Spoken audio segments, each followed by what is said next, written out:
Aujourd'hui, je te parle d'une phrase que je trouve pleine de sens. Il y a quelque chose de pire dans la vie que de ne pas réussir, c'est de ne pas avoir essayé. Bah oui, parce que du coup, en fait, tu as plein de projets, plein d'idées et plein d'ambitions. Mais du coup, des fois, tu es bloqué, tu n'arrives pas à passer à l'action. Je vais t'expliquer dans cette vidéo, en premier point, comment faire en sorte de passer à l'action et qu'est-ce qui peut te bloquer pour ne pas y passer. Le deuxième point, c'est quels outils utiliser et quelles méthodes utiliser pour réussir et atteindre tes objectifs. Et en troisième partie, je te parlerai de l'échec, parce que oui, il risque d'y avoir des échecs, je te le dis, malgré ce qu'on peut te raconter, et comment surmonter ces échecs afin d'atteindre ses objectifs.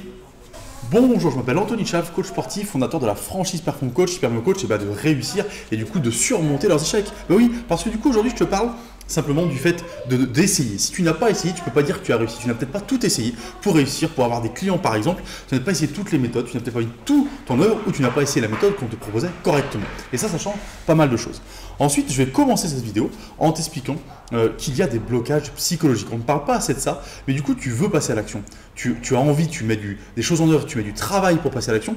Et puis surtout, tu as beaucoup d'énergie que tu consacres à ça. Mais tu as psychologiquement des blocages qui sont dus à plein de choses, de ton passé, de ce que tu crois, de tes croyances limitantes, etc. etc.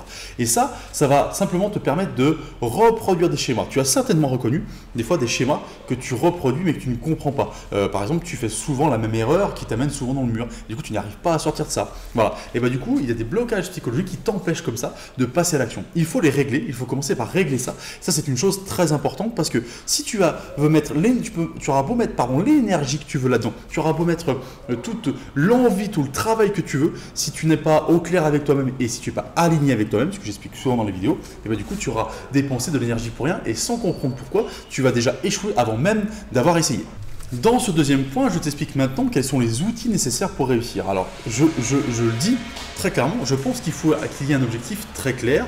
Je sais, quand je dis ça, je pense que tu dis mais je sais où je vais, je sais comment j'y vais. Non, quand je parle d'objectif clair, encore une fois, c'est savoir de manière écrite, clair, où tu veux aller et ce que tu veux faire. Pourquoi je parle de ça et pourquoi j'insiste sur ce point? Parce que du coup, plus tu sais où tu veux aller et comment tu veux y aller, plus du coup tu vas mettre les choses en œuvre pour y arriver. Ça, c'est le premier point. Ensuite, il va y avoir tout ce côté où tu peux être des fois démotivé, où tu peux des fois avoir moins envie, avoir moins la pêche. Et bien, plus tes objectifs seront clairs, plus ils seront définis, plus tu sauras pourquoi tu te lèves, pourquoi tu vas au travail, pourquoi tu travailles, pourquoi tu fais ce que tu fais là. Et du coup, ça va trouver du sens. Et si tu vas trouver du sens, tu vas trouver du plaisir. Et si tu trouves du plaisir, et bien, tu vas te mettre à l'action plus facilement. Et du coup, tu vas avancer bien plus vite et tu vas pouvoir renverser des montagnes comme ça. C'est pour ça que je parle souvent d'objectifs. Moi, je te propose un outil qui fonctionne très bien, qui s'appelle la visualisation et qui va te permettre de visualiser tes objectifs plus tard. C'est ce qu'utilisent très bien les sportifs de haut niveau. Hein. Et du coup, ça va permettre de visualiser plus tard ce que tu veux faire, ce que tu veux être, comment tu veux réussir. Alors attention, il suffit pas de visualiser, d'avoir une méga baraque de 500 mètres carrés avec piscine et des Ferrari places en garage pour réussir. Ça suffit pas, bien entendu. Mais par contre, ça va permettre de stimuler ton envie, ton cerveau et de stimuler aussi tout ce que tu vas avoir de positif dans ce que tu veux réussir. Voilà. Et je sais que c'est une méthode qui est peut-être pas entendue par tout le monde, pas comprise. Simplement, je te propose d'essayer et on en reparle après. Dans ce troisième point, je te parle de l'échec. Oui, il va y avoir des échecs. Tu ne vas pas toujours réussir. Donc, du coup, il faut savoir les appréhender parce que les échecs peuvent du coup laisser des traces aussi et te démotiver et faire que tu vas arrêter ce que tu étais en train de faire. La première chose, c'est pour ça que les objectifs à long terme, les objectifs lointains, clairs et précis sont importants parce que si tu œuvres pour un objectif lointain, même si des échecs arrivent maintenant, tu vas savoir pourquoi tu as fait ça. Du coup, tu vas rester motivé. Il n'y a pas d'objectif à long terme, ça va te démotiver tout de suite parce que tu auras l'impression d'avoir échoué sur ton objectif principal, sauf que ton objectif principal, ça ne sera pas ça, ça sera des choses à long terme. Bref, tu as compris le principe.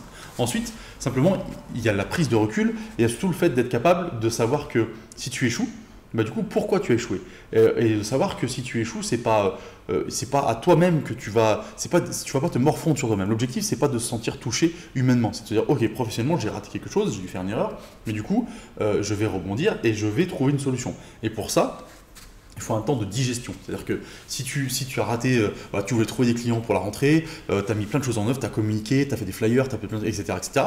Flyers, c'est une erreur, mais bon, on en parlera dans une vidéo. Et du coup, tu as peut-être tenté plein de choses et tu n'as pas réussi. Et du coup, tu es démotivé parce que tu as mis l'énergie pour rien. Mais du coup, il faut que tu saches analyser pourquoi ça ne fonctionne pas, ne pas refaire la même erreur et la prochaine fois, surtout réussir. Et ça, c'est très important que l'échec soit positif et soit source de reconstruction positive. Si tu veux plus de vidéos pour booster ton business et pour du coup t'accompagner dans la vie de tous les jours d'entrepreneur, et ben du coup tu cliques en dessous, il y a un lien, c'est le lien de la newsletter. Tous les jours tu recevras des vidéos pour booster ton business de coach sportif. À bientôt!